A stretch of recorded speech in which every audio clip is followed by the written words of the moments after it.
Oh, hey! Hello, good timers! It's Andy and Simone, and you know what time it is? It's pickle time. That's right, today Simone is going to show us how to make her famous pickle chicken fingers. And this has been requested by Lisa and Drew, and who are we to say no to Lisa and Drew? And Pickles never says no to anybody. So, here we go. Let's make some pickles chicken.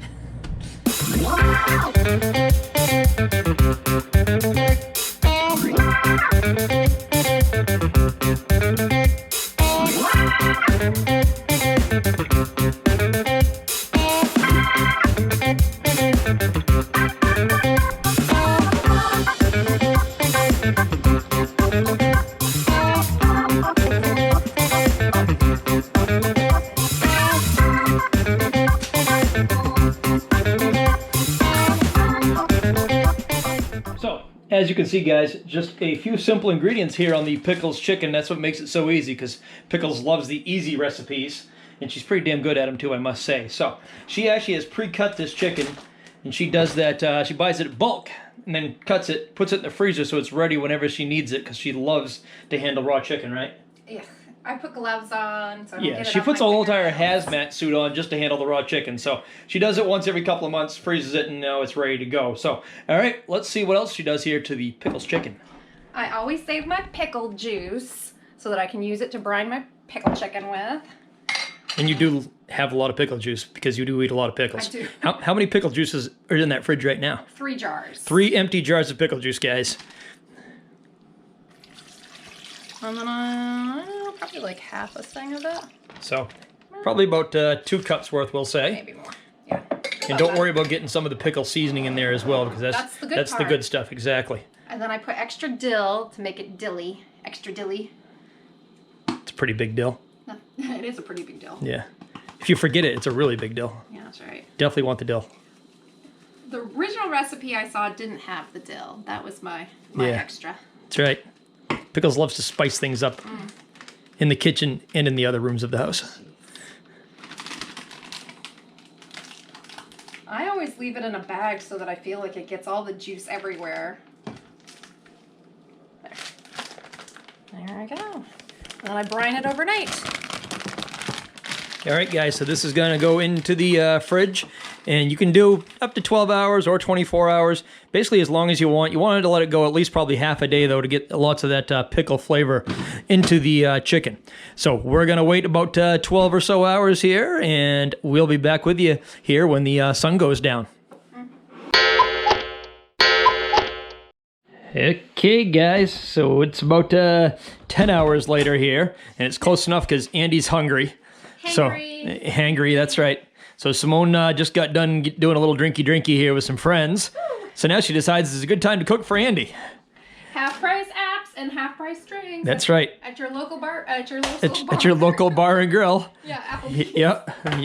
She belongs at Applebee's. So first thing we're gonna do is we're not gonna use the expensive pork rinds. Okay. No, we're gonna use the cheap ass pork rinds here, guys. Okay. And remember, we're gonna be using these pork rinds to bread the chicken with.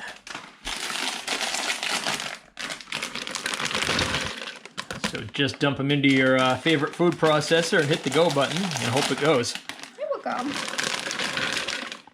Think that's enough? I think that's enough. Sure. I don't know. We'll find out.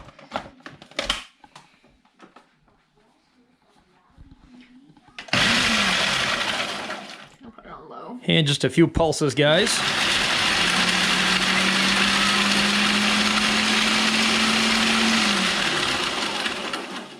And voila, we got the start of pork rinds. Now you can buy these already ground up, guys, but why do that? Save yourself about $1.50 and grind them up yourself. Or have your wife do it. Yeah, that's right. All that. All right, guys, so to the pork rind mixture here, we're gonna add some psyllium husk powder, about 1/4 of a cup there, and that will help to actually get it crispy. Plus it'll give you some good nutritional value. As you guys know, psyllium husk powder is basically Metamucil, so hey, you gotta do what you gotta do when you're about 44 years old like I am. Jeez. Yeah, hands. Okay, so we're gonna set up our breading station now, guys. One pan here is gonna get some egg in it, and the other pan is gonna get the pork rind breadcrumbs. Dilly dilly. I got my pickle shirt on. That's right, we got a pickle shirt on that Lisa and Drew gave Simone for her birthday.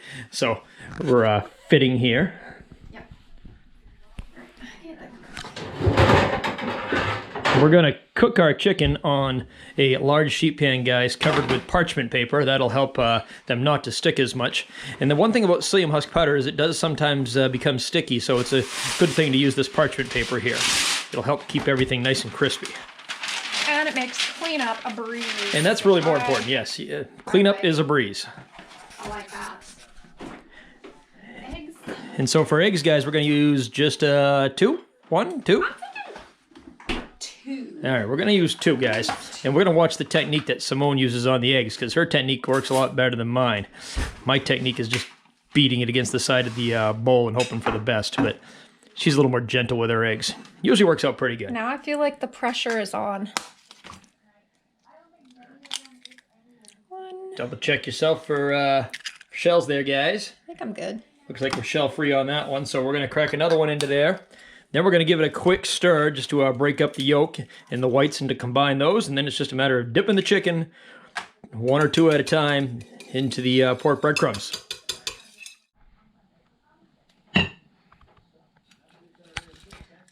Smells good. Smells like dill. That's right. Maybe I might have to grind some more. You can see the technique here, guys. Into the egg first, into the breadcrumbs or pork rinds, right onto the pan. Try to use one hand for the egg if you can, the other hand for the pork. I got it all mixed up. Helps with getting it all over yourself, or not getting it all over yourself, I should say. Too late. Too late, that's all right. I don't mind. And yes, looks like we might need a few more breadcrumbs, I agree. I know. I like to really get them on there, like them crunchy. All right, guys, we're just going to finish this up, and then it's time to put them into the oven. The oven is actually preset here at, and there it goes, beats right on time. So it is preset at 375. We're going to cook these probably about 20, maybe 25 minutes. We'll check them at 20 minutes to see what they look like, but they're cut pretty thin, so we should be okay with 20 minutes at about 375.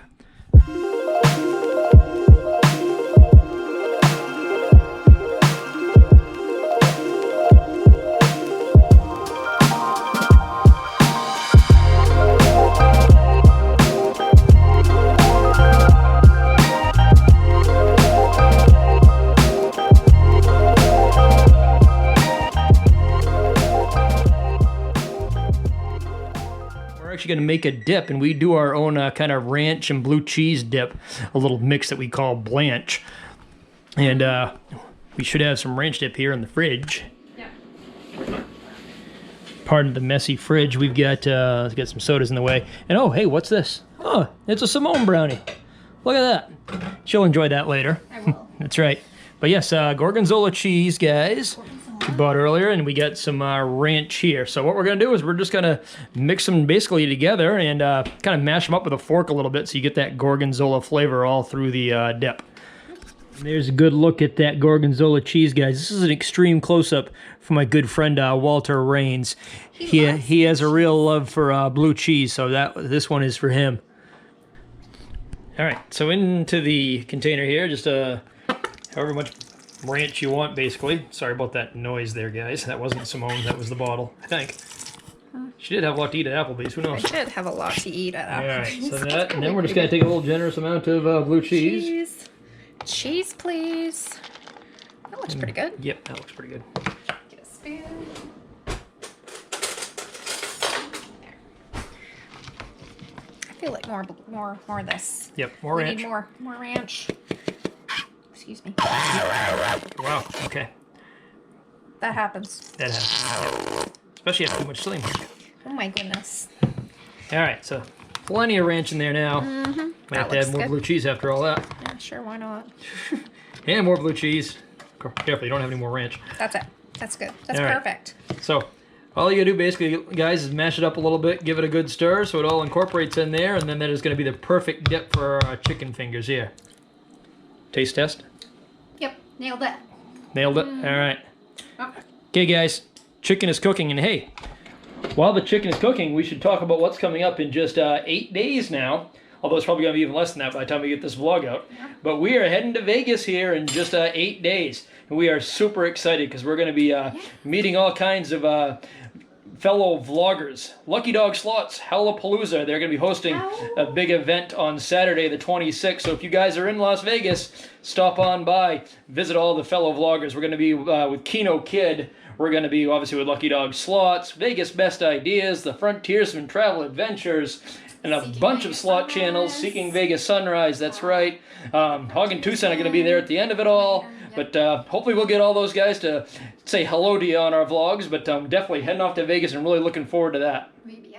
Okay. Get the oven mitt out, guys. It's actually been 25 minutes that we put them in there for. Yes. Hot.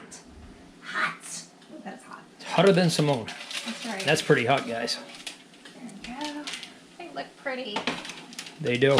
One more pan to go. We ended up having to use 2 pans, guys, because of all the chicken we had. Nice and golden brown there. Hot chicken. So that's about the color you're looking for, guys. Nice golden and crispy. All right, we're going to let these cool for a second, and then I am going to give them a try. Definitely. All right, guys. So something a little different tonight is me doing the taste test. And these look good, and I'm hungry. So I've been waiting for about 3 hours, so I'm going to load myself up. There we go. All right. So, look, Andy, I cooked you dinner. You did. You did. You actually cooked me dinner tonight. I did. Gotta be sophisticated here and use a fork because I'm on video. All right, so we got some of that blue cheese and ranch dip here. Looks crispy. All right, nice and crispy, we think. I hear some crunching. Yeah, guys, doesn't need any salt. Nice and salty from that brine already. Plenty of dill in there as well. You can see the backside's nice and crispy. And they are still nice and juicy as well because in that brine they also hold a lot of moisture. Keep the moisture, I should say. Did I nail it? You nailed it. Diana, you on me? No. No, Right. there's nothing. Perfect. You're good. You look pretty. All right, guys. I definitely recommend Pickles' famous pickle chicken. And yeah, give this a try. We'll post the link for you on the recipe. And yeah, that's it. Thanks for joining us for another version of Keto Cooking, this time with Simone. And until next time, guys. Have a good time. Have a good time. See ya. See ya. See you in Vegas. That's right.